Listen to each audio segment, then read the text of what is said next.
నమస్కారం. గీతం యూనివర్సిటీ సమర్పించు లక్ష్యం కార్యక్రమానికి స్వాగతం.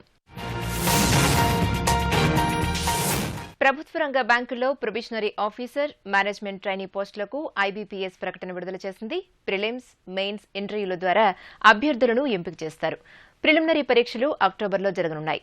బ్యాంక్ ఉద్యోగమే లక్ష్యంగా పెట్టుకున్న అభ్యర్థులు ఈ అవకాశాన్ని ఎలా వినియోగించుకోవాలి, అందుకు ఎలాంటి ప్రణాళిక అవసరమో గమ్యంలో తెలుసుకుందాం.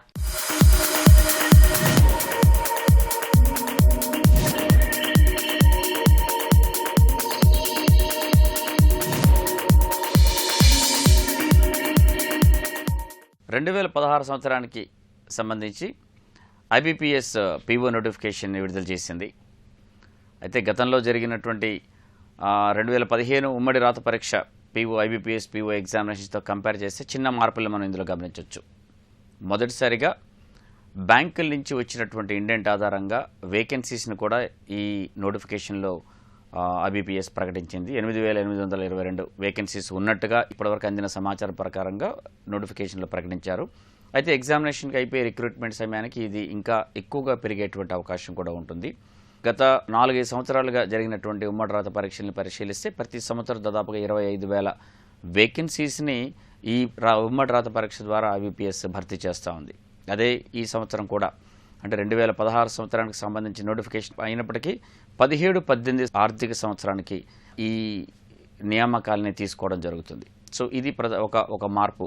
అంటే వేకెన్సీస్ని ప్రకటించడం అనేది ఒక మార్పు. అయితే రాత పరీక్షలో ఉమ్మడి రాత పరీక్షలో గత సంవత్సరం మొదలుపెట్టినటువంటి ప్రిలిమినరీ, మెయిన్ 2 పరీక్షలను మనం చూస్తే మెయిన్ పరీక్షలో చిన్న మార్పులను మనం ఈసారి గమనించవచ్చు. గతంతో పోల్చి చూసుకున్నట్టయితే ఈసారి ఉన్నటువంటి పరీక్షలో సమయాన్ని పెంచారు. 2 గంటల సమయాన్ని 2 గంటల 20 నిమిషాలు చేయడం జరిగింది. అలాగే ప్రతి సెక్షన్లోనూ విడివిడిగా సమయాన్ని కూడా నిర్దేశించడం జరిగింది. సో ప్రీ అలొకేటెడ్ టైమింగ్ని ప్రతి సెక్షన్కి ఇవ్వడం జరిగింది. అంటే అభ్యర్థులు ఆ సెక్షన్లో పర్టికులర్గా పూర్తయ్యేంత వరకు అదే సెక్షన్లో, టైం పూర్తయ్యేంత వరకు అదే సెక్షన్లో ఉండాల్సినటువంటిది. సో ఈ 2 మార్పులు మనం ఈ నోటిఫికేషన్లో మనం గమనించవచ్చు. ఇక నోటిఫికేషన్ వివరాలకు వస్తే ఈ ఐబీపీఎస్ పీఓ రాత పరీక్ష రాయడానికి అర్హతని ఎనీ గ్రాడ్యుయేషన్ పూర్తి చేసిన వారు ఎవరైనా రాసుకోవడానికి అర్హత ఉంది. 13 ఆగస్టు 2016 సంవత్సరానికి గ్రాడ్యుయేషన్ కంప్లీట్ చేసుకున్న వాళ్ళు ఎవరైనా అప్లై చేసుకోవచ్చు. అదేవిధంగా ఏజ్ కూడా 1 జూలై 2016కి 20 సంవత్సరాలు పూర్తయి 30 సంవత్సరాల లోపల ఉన్నటువంటి జనరల్ అభ్యర్థులు అప్లై చేసుకోవచ్చు. తర్వాత ఎస్సీ, ఎస్టీ, ఇతర రిజర్వేషన్ ఉన్నటువంటి క్యాండిడేట్స్ అందరూ కూడా సెంట్రల్ గవర్నమెంట్ రిజర్వేషన్ పాలసీస్ ప్రకారంగా వాళ్ళకి 30 ఇయర్స్ మ్యాక్సిమం ఏజ్ లిమిట్లో రిలాక్సేషన్ వస్తుంది. సో దాని ప్రకారంగా వాళ్ళు అప్లై చేసుకోవడానికి ఉంటుంది. అయితే దీన్ని అప్లై చేసుకోవడానికి ఈ నెల 26 జూలై 2016 నుంచి ఆన్లైన్లో మొదలుపెట్టుకొని ఆగస్టు 13వ తారీఖు వరకు 2016 వీళ్ళు ఆన్లైన్లో అప్లై చేసుకోవాల్సి ఉంటుంది. పేమెంట్ కూడా ఆన్లైన్లోనే చేయాల్సి ఉంటుంది. అదేవిధంగా ఈ రాత పరీక్షకు వస్తే ప్రిలిమినరీ రాత పరీక్ష అక్టోబర్ 16, 22 లేదా 23 తారీఖుల్లో నిర్వహిస్తారు. అంటే 3 రోజుల్లో అభ్యర్థుల యొక్క సంఖ్యను బట్టి ఏదో ఒక రోజున అభ్యర్థికి ఎగ్జామినేషన్ డేట్ అలాట్ అవుతుంది. ప్రిలిమినరీ పరీక్ష పూర్లో క్వాలిఫై అయినటువంటి అభ్యర్థులకి మెయిన్ పరీక్షని నవంబర్ 20వ తారీఖున రాయాల్సి ఉంటుంది. అందులో ఉత్తీర్ణులైనటువంటి అభ్యర్థులని షార్ట్ లిస్ట్ చేసి ఉత్తీర్ణమైనటువంటి అభ్యర్థులకి ఇంటర్వ్యూని నిర్వహించడం జరుగుతుంది. ఆయా రాష్ట్రాల్లో ఉన్నటువంటి నోడల్ బ్యాంక్ సహకారంతో ఐబీపీఎస్ ఉమ్మడి రాత పరీక్ష నిర్వహిస్తుంది.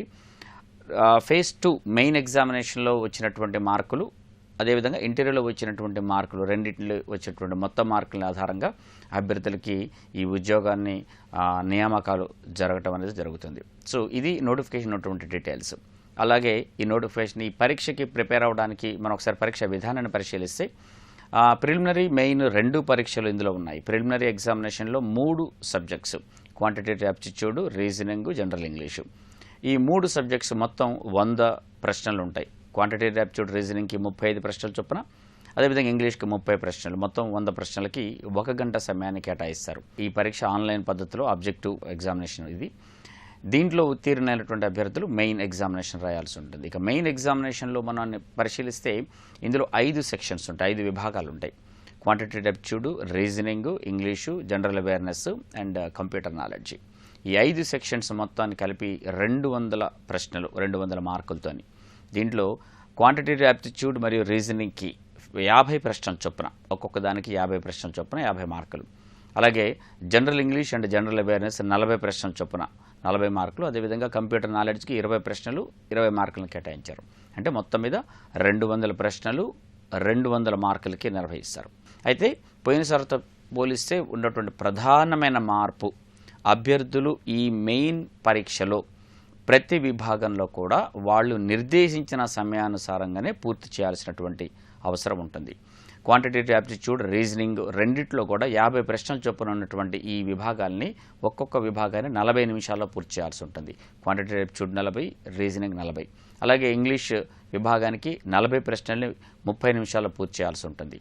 అదేవిధంగా జనరల్ అవేర్నెస్కి ఉన్నటువంటి 40 ప్రశ్నల్ని 20 నిమిషాల్లో, కంప్యూటర్ నాలెడ్జ్కి ఉన్నటువంటి 20 ప్రశ్నల్ని 10 నిమిషాల్లో పూర్తి చేయాల్సి ఉంటుంది.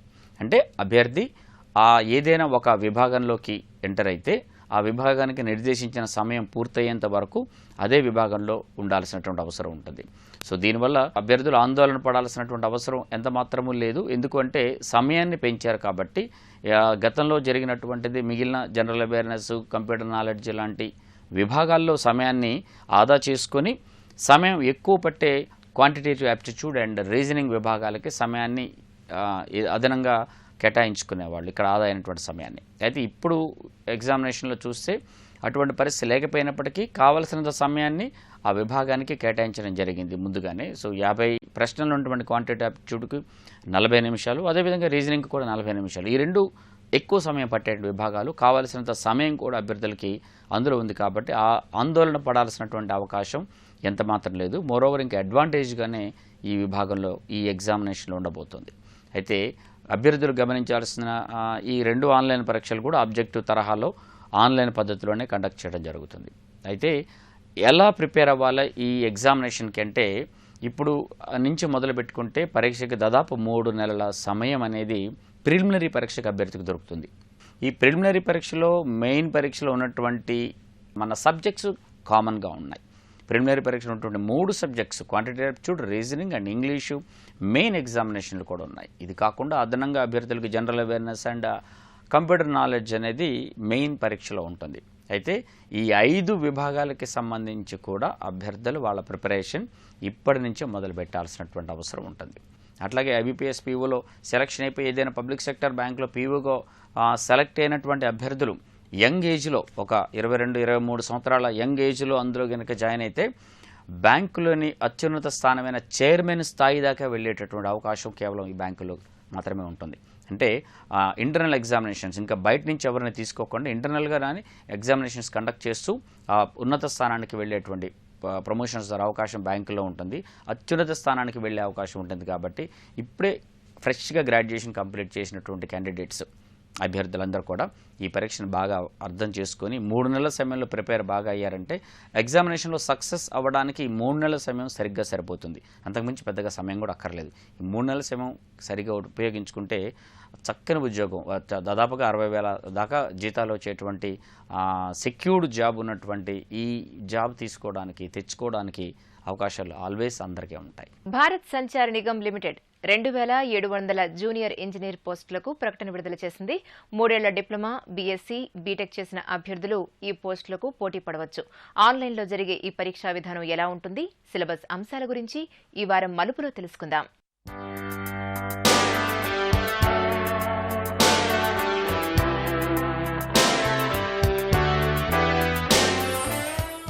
మీకు ఈరోజు BSNL JEE that is junior engineer examination గురించి డిస్క్రిప్షన్ ఇవ్వాలనుకుంటున్నాను. బిఎస్ఎన్ఎల్లో వచ్చిన 2,700 జేఈ వేకెన్సీస్, ఈ వేకెన్సీస్ అన్నీ సర్కిల్ వైజ్గా డివైడ్ చేయబడ్డాయండి. ఏ సర్కిల్ వాళ్ళు ఆ సర్కిల్కు మాత్రమే అప్లై చేసుకోవాలి. మిగతా సర్కిల్స్కు చేసుకుంటే నాన్ లోకల్ క్యాండిడేట్స్గా పరిగణింపబడతారు. 27 సర్కిల్స్ ఉన్నాయండి మొత్తము. మనది వచ్చేసి హైదరాబాద్ సర్కిల్. ఓపెన్ కేటగిరీలో 36, ఓవరాల్ వచ్చేసి 78 అండి. ఆంధ్రప్రదేశ్, తెలంగాణకు సంబంధించిన స్టూడెంట్స్ హైదరాబాద్ సర్కిల్లోకి వస్తారు. మనకు హైదరాబాద్ సర్కిల్లో మొత్తం 76 వేకెన్సీస్ ఉన్నాయండి. మొత్తం ఇండియాలో 27 సర్కిల్స్ ఉన్నాయండి. దాంట్లో స్టూడెంట్స్ ఏ సర్కిల్లో అయినా అప్లై చేసేసుకోవచ్చు. కాకపోతే ఎగ్జామ్ రిజల్ట్స్ తర్వాత మెరిట్ లిస్ట్ పెట్టిన తర్వాత స్టూడెంట్ వచ్చేసి స్పెసిఫిక్గా చెప్పాల్సి ఉంటుంది ఏ సర్కిల్లో పనిచేయదలుచుకున్నాడో. దాని ప్రకారం ఆయనకు అలాట్మెంట్ జరుగుతుంది. బిఎస్ఎన్ఎల్ జేఈ ఉద్యోగానికి అప్లై చేసుకోవడానికి వయోపరిమితి 18 నుంచి 30 సంవత్సరాలు ఉండాలి. ఎలిజిబిలిటీ వచ్చేసి any BE or BTech student అండి. దీంతో పాటుగా 3 years డిప్లొమా చేసిన వాళ్ళు కూడా ఎలిజిబులే. వీళ్ళే కాకుండా BSc IT and MSc IT, MSc electricals చేసిన వాళ్ళు కూడా ఎలిజిబుల్ అండి. ఈ ఉద్యోగానికి అప్లికేషన్స్ ఆన్లైన్లో ఆల్రెడీ స్టార్ట్ అయిపోయాయండి. మీరు August 10th వరకు అప్లై చేసుకుంటే బాగుంటుంది. వన్ మోర్ థింగ్ ఏంటంటే, చివరి తేదీలలో అప్లై చేసుకోవడం అంత మంచిది కాదు, ఎందుకంటే సర్వర్ జామ్ అయ్యే ఛాన్సెస్ ఉంటాయి. So you better apply 2-3 days before the last date of the application. స్పెసిఫిక్గా మనం పేపర్ వైజ్గా సిలబస్ చూసుకుంటే, ఫస్ట్ పేపర్లో అది జనరల్ ఎబిలిటీలో ఫస్ట్ వచ్చేసి జనరల్ ఇంగ్లీష్. దీంట్లో ఏంటంటే మనకు correction of sentences, spotting errors, comprehension, antonyms, synonyms ఇవన్నీ ఇంక్లూడ్ చేయబడ్డాయండి. మెజారిటీ ఆఫ్ ద పోర్షన్ వచ్చేసి వొకాబులరీకి ఉంది. సో స్టూడెంట్స్ వచ్చేసి వొకాబులరీ మీద ఎక్కువ ఫోకస్ చేస్తే చాలా ఎక్కువ స్కోర్ చేయొచ్చు. జనరల్ అవేర్నెస్ సబ్జెక్ట్కి వస్తే ఇందులో మనకు Indian polity, Indian geography, Indian economy and Indian history include చేయబడ్డాయి. వీటితో పాటుగా science and technology, sports, world literature and current affairs మీద స్టూడెంట్ ఫోకస్ చేయాల్సి ఉంటుంది. ఈ పరీక్షను మొత్తం 3 విభాగాల్లో విభజించారు. ఫస్ట్ వచ్చేసి జనరల్ అబిలిటీ, దాంట్లో general English and general awareness ఉంటుంది. ఈ మొత్తానికి గాను 20 మార్కులు కేటాయించారు. రెండవది బేసిక్ ఇంజనీరింగ్, దీంట్లో అప్లైడ్ మ్యాథమెటిక్స్ అండ్ ఇంజనీరింగ్ ఉంటుంది. ఈ మొత్తానికి 90 మార్కులు కేటాయించారు. మూడవది స్పెషలైజేషన్, ఈ మొత్తానికి 90 మార్కులు కేటాయించారు. ఈ విధంగా ఈ మొత్తం 200 ప్రశ్నల్ని 3 గంటల్లో పూర్తి చేయాల్సి ఉంటుంది. దీనికి గాను 200 మార్కులు కేటాయించబడ్డాయి. ఈ పోటీ పరీక్ష సెప్టెంబర్ 25 రోజున మార్నింగ్ 10 o'clock నుంచి మధ్యాహ్నం 1 PM వరకు జరుగుతుంది. సో మీరు మీకు అలాట్ చేయబడినటువంటి సెంటర్లో ఈ పరీక్షను రాసుకోవచ్చు. ఈ పరీక్ష ఆన్లైన్ విధానంలో మాత్రమే రాయగలరు. ఈ పరీక్షకు దాదాపుగా 2 నెలల కంటే ఎక్కువ సమయం ఉన్నందువల్ల స్టూడెంట్స్ ఇప్పుడే ప్రిపరేషన్ స్టార్ట్ చేసేస్తే ఎక్కువ మార్కులు స్కోర్ చేసేసుకోవచ్చు.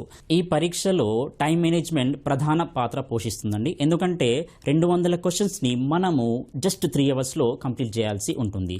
సో ఏంటంటే మనము ఎన్ని ఎక్కువ మాక్ టెస్ట్స్ రాస్తే అంతగా మనము టైంను మేనేజ్ చేసుకోగలము. మనకు ఎలా చేయాలి అనేది అర్థమవుతుంది, తెలిసిపోతుంది, రైట్? సో మనం ఏదో ఒక మాక్ టెస్ట్ తీసుకొని ఇంటి వద్దనే లేకపోతే కోచింగ్ సెంటర్లోనో ఇంకెక్కడైనా దానిని రియల్ టెస్ట్ రాసినట్టుగానే రాస్తే మనకు క్లియర్గా ఎలా పేపర్ అటెంప్ట్ చేయాలి అనేది తెలిసిపోతుంది.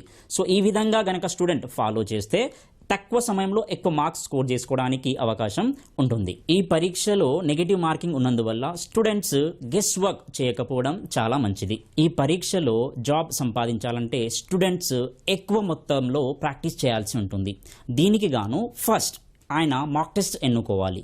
Number of mock test practice చేస్తే మనకు టైం మేనేజ్మెంట్తో పాటుగా నెగటివ్ మార్కింగ్ కోల్పోకుండా చూసుకోగలం.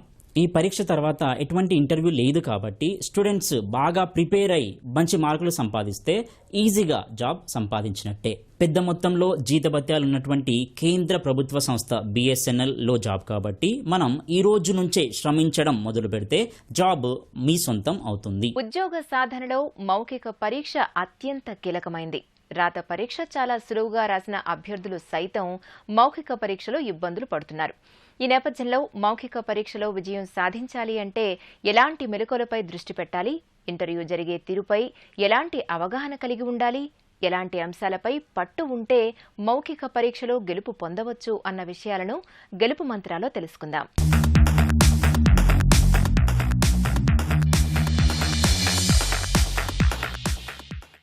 ప్రస్తుత పోటీ ప్రపంచంలో గుమాస్తా ఉద్యోగమైనా కానీ, మేనేజర్ ఉద్యోగం కానీ, ప్రతి ఉద్యోగానికి చాలా త్వరగా అండ్ తొందరగా నిర్ణయాలు తీసుకుని చాలా ఈజీగా జాబ్ సంపాదించాలంటే వాక్-ఇన్ ఇంటర్వ్యూస్ ఒకటి చాలా సత్వర పాత్రను పోషిస్తున్నాయని చెప్పొచ్చు.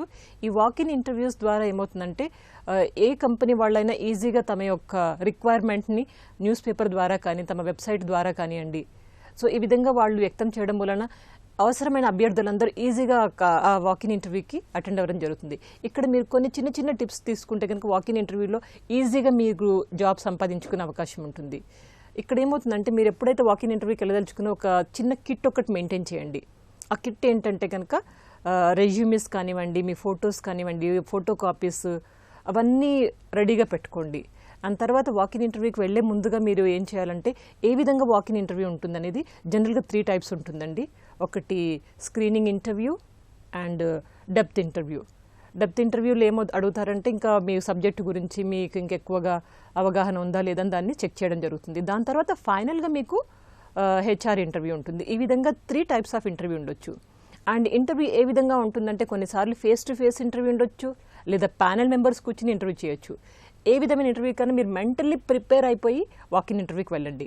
ఎప్పుడైతే మీరు వాకిన్ ఇంటర్వ్యూకి వెళ్ళదలుచుకున్నారో ఆ రోజు పొద్దున్నే లేచి ఒకసారి మీరు అద్దం ముందు చూసుకొని టుడే ఈజ్ మై డే, ఈరోజు నా డే, నేను హ్యాపీగా ఎనర్జెటిక్గా పర్ఫామ్ చేస్తాను and I will do it wonderfully అనేసి మిమ్మల్ని మీరు ఒక్కసారి ఉత్సాహంగా ఒక్కసారి భుజం తట్టుకోండి. తర్వాత వాకిన్ ఇంటర్వ్యూకి వెళ్ళండి. డెఫినెట్లీ మీకు వండర్ఫుల్ ఛాన్సెస్ ఉంటాయి.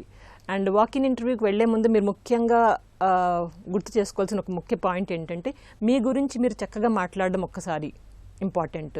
మీ యొక్క అచీవ్మెంట్స్, మీ క్వాలిఫికేషన్, మీ ఎక్స్పీరియన్స్ అండ్ మీ అవార్డ్స్, రివార్డ్స్, మీ స్కిల్స్, నైపుణ్యము, మీరు ఎక్కడ పనిచేస్తారు, ఇలాంటి కొన్ని మెయిన్ పాయింట్స్ని మీరు ఒక్కసారి గుర్తు చేసుకోండి. గుర్తు చేసుకుని ఆ పాయింట్స్ని ఏమాత్రం మర్చిపోకుండా క్లియర్గా, కాన్ఫిడెంట్గా వాళ్ళ దగ్గర చెప్పండి. ఆటోమేటిక్గా మీకు మంచి ఛాన్సెస్ ఉంటాయి. అదేవిధంగా వాకిన్ ఇంటర్వ్యూకి వెళ్లే ముందు మీరు ముఖ్యంగా ప్రిపేర్ అవ్వాల్సింది రెజ్యూమీ ఆర్ CV. ఎవరు ప్రిపేర్ చేశారు? అది మీరే చేశారు కదా. కాబట్టి దాన్ని మీరు ఒకసారి మళ్ళీ చూసుకోండి. మ్యాక్సిమం క్వశ్చన్స్ మనకి CV ఆ రెజ్యూమ్ నుంచే వస్తాయి. కాబట్టి ఈ CVని ఒకసారి 1కి 2 సార్లు ఒకసారి గమనించి పరిశీలించి దాంట్లో ఏమున్నాయి, ఏం రాశాను, వాటి మీద నాకు గ్రిప్ ఉందా లేదా అంటూ మీ అంతలు మీరే కొన్ని క్వశ్చన్స్ వేసుకోండి. అండ్ రిహార్సల్స్ కూడా క్లియర్గా చేసుకోండి. మీకు తెలుసు జనరల్గా ఏ కంపెనీకి వెళ్ళగానే వాళ్ళు అడిగే క్వశ్చన్స్, ఫ్రీక్వెంట్లీ ఆస్క్ క్వశ్చన్స్ కొన్ని ఉంటాయి. ఆ క్వశ్చన్స్ని మీరు అద్దం ముందు నిలబడి ఒక్కసారి రిహార్సల్స్ చేసుకోండి. ఆ రిహార్సల్స్ చేస్తున్నప్పుడు కాన్ఫిడెంట్గా ఉండండి. అండ్ ఈ వాకిన్ ఇంటర్వ్యూ అప్పుడు ముఖ్యంగా మీరు చేయాల్సింది ఏంటంటే కొన్ని బాడీ లాంగ్వేజ్ టిప్స్ ఒకటి ఫాలో అవ్వండి. మీరు కాన్ఫిడెంట్గా నడవడము అండ్ కాన్ఫిడెంట్గా మాట్లాడడము, కూర్చోవడము, ఒక మంచి స్మైల్ మెయింటైన్ చేయడము, మంచి షేక్ హ్యాండ్ ఇవ్వడము. సో ఈ బాడీ లాంగ్వేజ్ టిప్స్ ఒకటి చక్కగా మెయింటైన్ చేయండి. అండ్ మీరు వాకిన్ ఇంటర్వ్యూకి వెళ్ళినప్పుడు ముఖ్యంగా ఏం చేయాలంటే అక్కడ మీరు ఫస్ట్ రిసెప్షనిస్ట్ని కానీ ఎవరైనా ఒకరు కూర్చుని ఉంటారు, వాళ్ళని మీట్ అవుతారు. తర్వాత వాళ్ళు చెప్పిన దాని ప్రకారంగా మీరు నెక్స్ట్ ప్రాసెస్కి ఆ విధంగా మీరు HR దాకా వెళ్తారు. కాబట్టి ఎవరిని మీట్ అయినా కానీ మీరు ఒక మంచి కాంటాక్ట్ మెయింటైన్ చేయండి. వాళ్ళ దగ్గర అడ్రస్ తీసుకోవడం, ఫోన్ నెంబర్ తీసుకోవడం కూడా చేయండి. సో దాంతో ఏమవుతుందంటే ఫ్యూచర్లో మీరు తర్వాత ఈ వాకిన్ ఇంటర్వ్యూస్లో జనరల్గా డెసిషన్స్ చాలా స్పీడ్గా తీసుకోవడం జరిగిపోతుంది.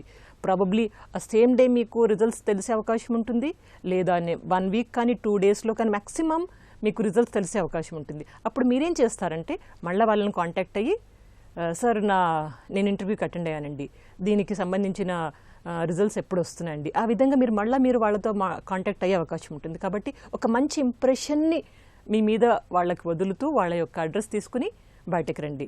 సో ఈ వాకిన్ ఇంటర్వ్యూలో ఏం చేయాలంటే మెయిన్గా lastly I want to say ఎనర్జెటిక్గా ఉండండి. మీరు ఎంత ఎనర్జెటిక్గా, ఎంత హ్యాపీగా, ఎంత కాన్ఫిడెంట్గా మీరు పర్ఫామ్ చేస్తారో దాని మీద మీ యొక్క సెలక్షన్స్ ఆధారపడి ఉంటాయి.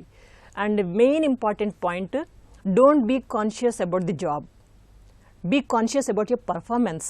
అంటే మీరు జాబ్ మీద నాకే రావాలి అనే ఆ కాన్షియస్ని వదిలేసి నేను బాగా పర్ఫామ్ చేస్తాను, నా యొక్క నాలెడ్జ్ని చక్కగా ఎక్స్ప్రెస్ చేస్తాను, ఫలితం గురించి ఆలోచించకండి. ఫలితం వదిలేసి మీ పర్ఫామ్ మీద మాత్రమే మీరు ఫోకస్ చేయండి. సెలెక్ట్ అయితే it's well and good. If select అవ్వకపోతే కనుక చాలా కంపెనీస్కి అప్లై చేయండి. ఇదే కాన్ఫిడెన్స్తో వెళ్ళండి. ఇదే కాన్ఫిడెన్స్తో వెళ్తే డెఫినెట్లీ ఈరోజు కాకపోతే రేపైనా మీకు మంచి ఉద్యోగం వచ్చే అవకాశం ఉంటుంది. సో ఈ టిప్స్ తీసుకోండి, తప్పకుండా మీకు విజయం సాధించే అవకాశం ఉంటుంది. ఈ వారం ఉద్యోగాలు, ప్రవేశాల్లో మరికొన్ని అవకాశాల వివరాలను పొందుపరిచాం. పూర్తి వివరాల కోసం ఆయా సంస్థల వెబ్సైట్లను కూడా అందిస్తున్నాం. మరి జాగ్రత్తగా గమనించి లబ్ధి పొందుతారని ఆశిస్తాం. Baba Farid university of health sciences staff nurse పోస్టులు 167. అర్హత ఇంటర్. చివరి తేదీ ఆగస్టు 5. ఏపీ ప్రభుత్వ ఆరోగ్య వైద్య శాఖ స్టాఫ్ నర్స్ పోస్టులు 266. అర్హత BSc నర్సింగ్. చివరి తేదీ July 30. Food corporation of India sports కోటాలో గ్రేడ్ 3 అసిస్టెంట్స్ 15. అర్హత సంబంధిత స్పోర్ట్స్ విభాగంలో అంతర్జాతీయ, జాతీయ, రాష్ట్ర స్థాయి పోటీల్లో పాల్గొని ఉండాలి. చివరి తేదీ August 10. Indian institute of foreign trade international business MBAలో ప్రవేశాలు. అర్హత డిగ్రీ. చివరి తేదీ September 5. National institute of yoga diploma in yoga science ప్రోగ్రాంలో ప్రవేశాలు. అర్హత డిగ్రీ. చివరి తేదీ August 2. Urdu academy Delhi certificate course in ఉర్దూలో ప్రవేశాలు. అర్హత ఇంటర్. చివరి తేదీ జూలై 28. ఈ వారం గీతం యూనివర్సిటీ సమర్పించు లక్ష్యం కార్యక్రమం మీకెంతగానో ఉపకరిస్తుందని ఆశిస్తాం. మీ అభిప్రాయాలు, సూచనలు మైమెయిల్కి పంపించండి. మైమెయిల్ laksham@etv.co.in. వచ్చే వారం మరికొన్ని అంశాలతో మళ్ళీ మీ ముందుకొస్తుంది మీ గీతం యూనివర్సిటీ సమర్పించు లక్ష్యం. అంతవరకు సెలవు. నమస్తే.